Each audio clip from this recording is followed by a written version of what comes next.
Hi బావా. Hi అంకిత, చెప్పు. ఏదో మాట్లాడాలని చెప్పేసి రమ్మన్నావు.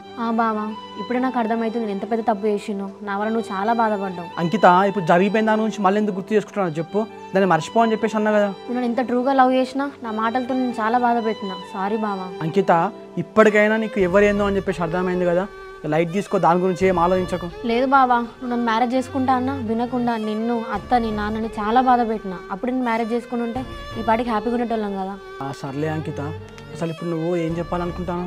బావా, ఎలాగో నేనంటే నీకు చాలా ఇష్టం కదా. నాన్నకి అత్తమ్మకి మనదరం పెళ్లి చేసుకోవాలని ఉన్నది. నా తప్పు నేను తెలుసుకున్నా. మనం పెళ్లి చేసుకుందాం. ఇక అంకిత, నిజం చెప్తున్నా, ఇక నేనేం జాబ్ చేయట్లే, ఇంకా లైఫ్లోనే సెటిల్ కాలేదు. ఇప్పుడే నాకు ఆ పెళ్లి మీద ఎట్లాంటి ఇంట్రెస్ట్ లేదు. ఓకే బావా, నీకు మంచిగా జాబ్ వచ్చి నువ్వు లైఫ్లో సెటిల్ అయినాక పెళ్లి చేసుకుందాం. అప్పటిదాకా నేను వెయిట్ చేస్తాను కదా. ఒక్క నిమిషం అంకిత, ఒక కాల్ వస్తుంది.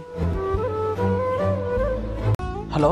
మన విషయం అయితే మా అమ్మకి చెప్పేసిన అన్వేష్. ఇప్పుడు నేను అవునా సంధ్య, మరి మీ అమ్మ ఏమన్నది? నీకు చెప్పినా కదా అన్వేష్, మా అమ్మకి అసలే క్యాష్ ఫీలింగ్ ఎక్కువ అని చెప్పి, మీ క్యాష్ వేరే అని చెప్పి ఒప్పుకుంటలేదు. ఇప్పుడే మీ అమ్మతో చెప్పకే, కొన్ని రోజులు ఆగే అని చెప్పేసి అంటే నా మాట విన్నావా ఇప్పుడు నువ్వు?